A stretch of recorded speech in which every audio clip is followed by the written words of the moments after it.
dig up a past I swore and stay buried. You will always be a monster. Ares! I have nothing more to hide. The ghost of Sparta had been born. So, I was watching this video by Cooking with Kratos, and I had a few notes to make on it. It's a great video, by the way. I highly recommend you go watch it, but there were a few things that bothered me about his theory. Cooking with Kratos, great YouTuber, subscribe to his channel, argues that Odin could be in two places at once.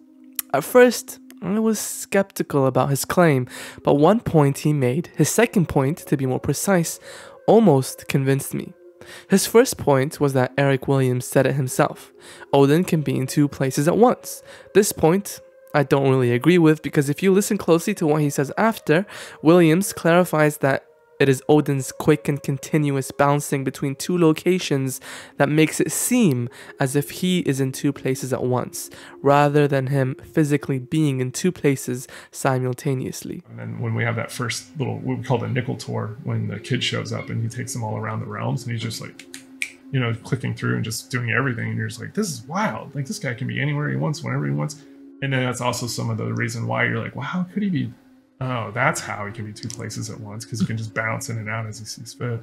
So it's like... But then, Cooking with Kratos drops this mind-blowing fact on us. And briefly, it blows me out the water. Cooking with Kratos claims we see Odin in two places at once in God of War Ragnarok right in front of our eyes. Like, physically, in two places at once. We all remember this dwarf in the Davilier that spits on Kratos and Atreus from atop that one bridge. It is confirmed that that dwarf is actually Odin in disguise. Right before the siren goes off, there's a little dwarf on a bridge and he spits over the bridge. That's Odin. And so when we see that the dwarf is standing next to Odin in parts of the game when we play as Atreus, is that proof that Odin can be in two places at once? After all, the dwarf is meant to be Odin in disguise, and we see Odin standing right next to him. Not only that, but the dwarf, who again is supposedly Odin, is also holding the same blueprint that earlier Tyr, who is also Odin in disguise, stole from Sindri. So is that proof that Odin can be in two places at once? And could that possibly mean somehow Odin is still alive? Cooking with Kratos, you almost convinced me. I almost believe that seeing that dwarf next to Odin is undeniable proof that Odin could be in two places at once. But my question is, what if that dwarf we see standing right next to Odin is just actually the real dwarf that Odin disguised himself as earlier? In your video, you argue that when we first meet Durlin, it is actually Odin in disguise. And so when we see Durlin standing next to Odin in this scene as well, does that mean that Durlin is also Odin in disguise talking to Odin, not in disguise? Because you say that when we first see Durlin, it is Odin in disguise.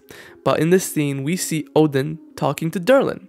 And we obviously know that Durlin in this scene is actually Durlin and not Odin in disguise. And he is talking to Odin, who is actually Odin and not in disguise. He's not disguised at all. You see where I'm coming from? I don't think that the dwarf here with the blueprints is Odin. I think that's the real dwarf that Odin disguised himself as. And the reason he has the blueprints Odin stole from Sindri is quite obvious. Look at what the dwarf is looking at. He's using the blueprints to build the machines that take down the realm towers during the game's final battle. Even if the dwarf was somehow Odin in disguise, why would he be standing there with the blueprints in his hand, analyzing the cannon? It just doesn't make sense. Although I agree with Cooking with Kratos that when we see the dwarf earlier at the top of the bridge, and when Kratos is on his way to build the spear, the dwarf at those times is actually Odin in disguise, it wouldn't make sense that the dwarf here would actually be Odin as well. It would make sense that the other times the dwarf is actually Odin, because you see the dwarf is keeping an eye on Kratos, observing his every move. But here, the dwarf is simply analyzing the machine he is building, indicating that this might not be Odin in disguise, but the actual dwarf himself. Initially, I also thought Cooking with Kratos' theory was correct, since I thought the dwarf in this scene couldn't be the actual dwarf himself, since he is supposed to be imprisoned in the Aesir prison, just like Tyr was. But upon further inspection, the dwarf in that prison is actually not the same dwarf we see in this scene, which means the dwarf right here could very well be the actual dwarf and not Odin. But what about Huggin and Munin? Well, Munin is dead, but Cooking with Kratos argues that Odin could still be alive through Huggin. He survives Ragnarok, and as Cooking with Kratos claims, Huggin could be one of Odin's spectral aspects, just how bitter is one of Ratataskar's spectral aspects. The one you know as Ratatoskr is merely one of my spectral aspects, and a particularly nasty one at that. I consider him so far removed from myself that he's practically a different person. Speaking of, Bitter, would you like to come out and see your friends? Fuck off, I'm busy! As much as I would like to agree with that, there's not a lot of evidence to suggest that Huggin is one of Odin's spectral aspects. If anything, Odin's green ravens look more like they could be Odin's spectral aspects more than Huggin himself. But we all know that those ravens are actually, how do I put this without getting demonetized? The result of parents sacrificing their human offspring. Yeah. Anyway, the reason I think that Huggin is not a spectral aspect of Odin is that he seems to have his own soul, and he doesn't talk like Ratataskar's spectral aspects do.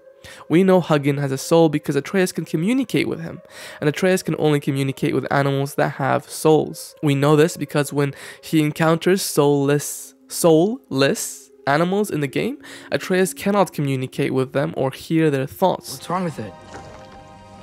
I can't feel anything. There's nothing to feel. Kyla whispered its soul away.